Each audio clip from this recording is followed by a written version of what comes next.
Chill of Darkness, Dark Path. Number 8, New Tempting. I walked outside on the nice afternoon to get the mail. I was looking around the neighborhood to see people outside their houses.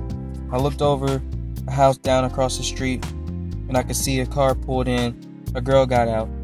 She looks at me and smiles at me, and she waves, and I wave back. Then she went inside the house. I soon seen a car pull in my drive, and Amanda got out the car with grocery bags along with Casilda.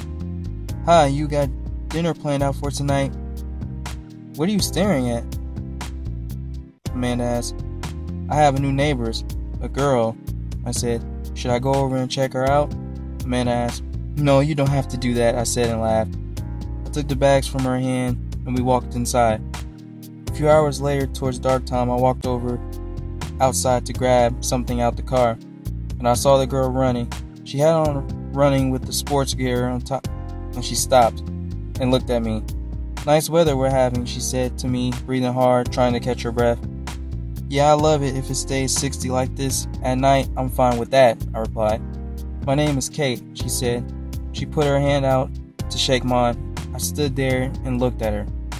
She looked confused. "Okay," she said, and put her hand down. "You must not be the friendly type," she said. "Oh no, I'm sorry, I'm Jamario," I replied. "Well, I better go." A car pulled in the drive. "Hey Jamario, sorry I'm late," said Heather. Kara gets out of the car and hugs me. "Casilla's in the house making cookies," I said. "Oh great, I love cookies," she said and ran inside. "Who's your friend?" Heather asked. "Hi, I'm Kate," she replied. "Hello, nice to meet you," said Heather. Then another car pulled in and Shelby hopped out. "Okay, I got the cups." She stopped and looked at the girl. "Hello," said Shelby. The girl looked at me. "Well, I better get back. I got supper waiting on me. See you around and nice talking to you," she said, and ran towards her house. "She seems like she likes you, Jamario," Shelby said and laughed. I didn't say anything and we walked inside. Katie walks into her house and picks up the phone. "Yes, I'm sure it's him. Yes, well, I'll keep my eye out. Yes, he has friends. Well, I only saw 2 of them so far." Later, while we were having a barbecue dinner, Kara and Casilda was playing kickball. I was standing there watching them. "How you holding up?" Josh asked. "I'm doing, I stopped as I was about to take a drink. "I lost another friend the other day," I said. Josh looked at me shocked. "What?" he said. "Yeah, she got herself in a bad group. I tried to save her, but you know how that goes." "What are you two talking about?" Amanda asked. "Nothing important," Josh said. She was laughing and picks up the plates. "Amanda's been great help," I said. "I'm sure she has." He smiled. I shoved him in a playing around way. Amanda walked into the house and she stopped to hear the door in the living room. She stopped to see Katie standing there. I said hello, but Amanda stared at her. "What are you doing in here?" she asked. "I'm sorry, I tried knocking but no one answered." Shelby comes down the stairs. "You always walk into people's houses you don't know?" Katie stood there and Shelby and Amanda looked at her. I walked in and stopped. "What's going on?" I looked to see Katie standing there. "Oh, hey, you made it," I replied. Amanda and Shelby looked confused. "You invited her?" Shelby asked. "Of course I did." "Thanks for bringing the cake," I replied. "No problem," she said and smiled. We walked into the kitchen and outside.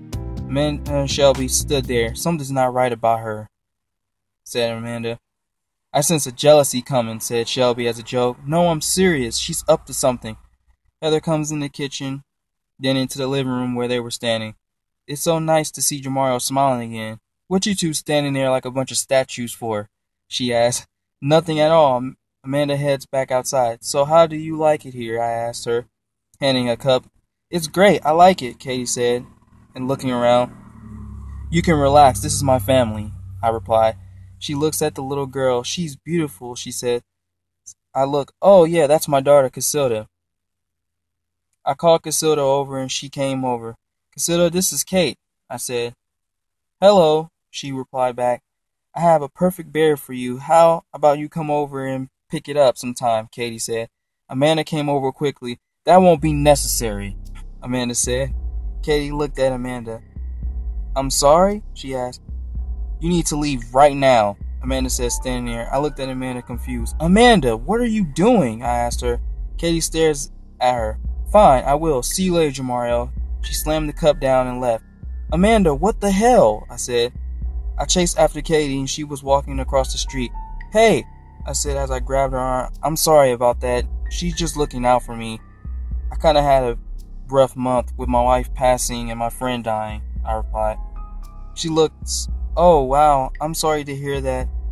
You have a beautiful little girl, she said. Your wife, is her name Amber? I then stared at her. What? How do you know Amber? I asked, grabbing her arms. Let me go, she said. I kept asking. How the hell do you know Amber? I asked.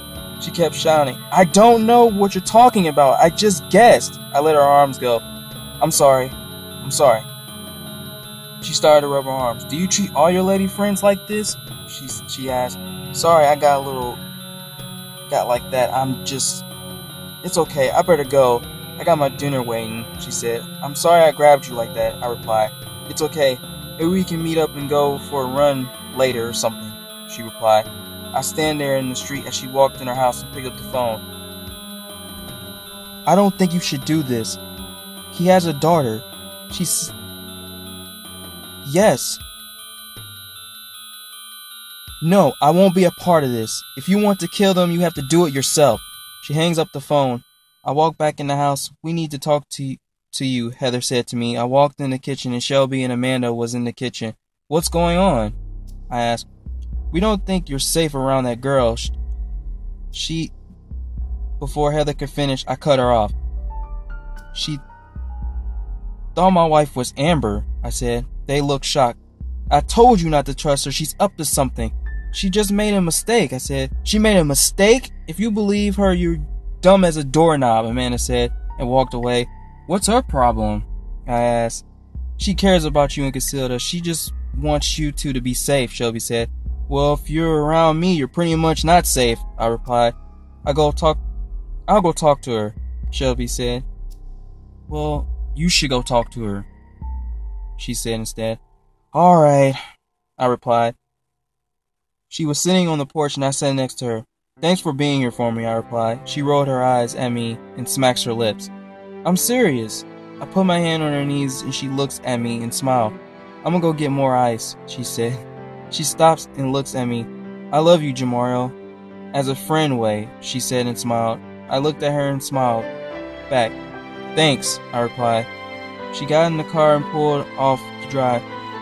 And she keeps going till a car cuts her off, and one comes out of nowhere, hitting the car, causing the car that Amanda was in flip over 4 times.